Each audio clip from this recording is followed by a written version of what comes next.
이번 대통령의 주요 공약 중 하나였던 민생회복지원금에 대한 소식입니다. 많은 분들께서 진짜 주는 것인지 어떻게 주는 것인지 궁금해 하셨는데요. 조금씩 윤곽이 잡혀가고 있어 저희 걱정마음바에서 소개해드리고자 합니다. 시니어 정보의 모든 것 걱정마음바 둘째 아들입니다.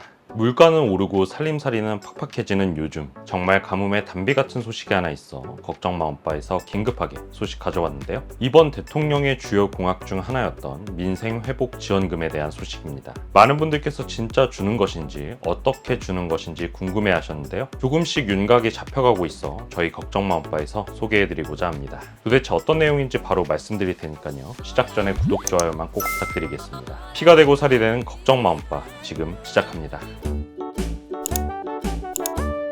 물가와 민생 부담이 갈수록 커지는 요즘, 정부와 국회가 논의 중인 민생회복지원금에 대한 소식에 국민들의 관심이 쏠리고 있습니다. 특히 25만 원씩 지급하기 위해 예산 편성을 추진하면서 많은 분들의 기대가 높아지셨을 것으로 생각이 됩니다. 지난번 재난지원금처럼 이번에도 지급이 될 경우 가구 생활비에 큰 도움이 될 것으로 생각이 되고 있습니다. 그런데 이 25만 원을 주긴 주는데 지급 방식과 대상에 대해서는 의견 충돌이 관측되고 있는 상황입니다. 바로 전 국민에게 지급하자라는 주장과 선별해서 필요한 사람만 지급하자는 입장이 충돌하면서 제도 시행 여부의 불확실성이 커지고 있는데요. 먼저 이 논의의 출발점은 더불어민주당이 주장한 보편 지급 방식입니다. 전 국민에게 1인당 최소 25만 원, 일부 취약계층에게는 35만 원까지 지급하자는 주장인데요. 민주당은 이 제도가 단순한 복지를 넘어서 소비 진작 효과를 노릴 수 있다는 점을 강조하고 있습니다. 특히 추경을 통해 예산을 확보하고 전 국민에게 지역화폐 형태로 지원하면 자영업자와 소상공인 매출에도 도움이 된다는 논리입니다.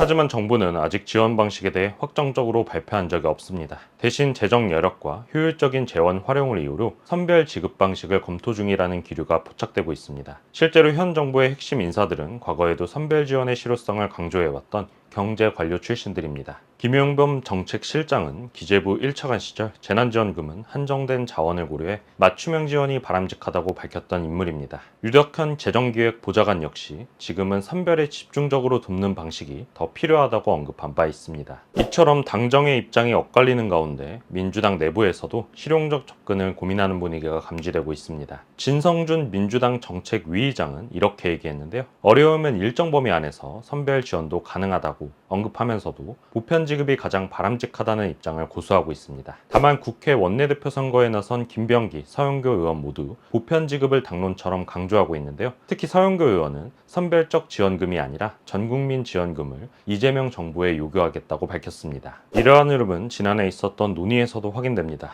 2024년 8월 당시 민주당은 전 국민에게 지역화폐로 25만 원에서 35만 원을 지급하는 민생회복지원금 특별법을 국회에서 통과시켰습니다. 그러나 당시 윤석열 대통령의 거부권 행사로 무산된 바 있죠. 당시 야당 대표였던 이재명 대통령 역시 선별 지원 가능성을 열어두며 차등 지원이라도 하는 게 낫다며 유연한 입장을 보인 적이 있었습니다. 결과적으로 이번 논의는 보편이냐 선별이냐 선택의 기로에 놓인 것으로 보입니다. 다만 정치권 내부에서는 현실적인 합의를 도출해내기 위해 절충안을 고민 중이라는 분위기도 있습니다. 예를 들어 일정 소득 기준 이하에게 우선 지급하고 일정 기준 이상 고소득층은 제외하는 부분 보편 플러스 선별 방식이 논의될 가능성도 있는 겁니다. 김영진 민주당 의원은 실용주의와 국회 내 합의를 통한 유연한 접근이 중요하다고 언급했으며 김병기 의원도 쓸데없는 경쟁보다는 속도감 있게 통과시키는 게 중요하다고 강조했습니다.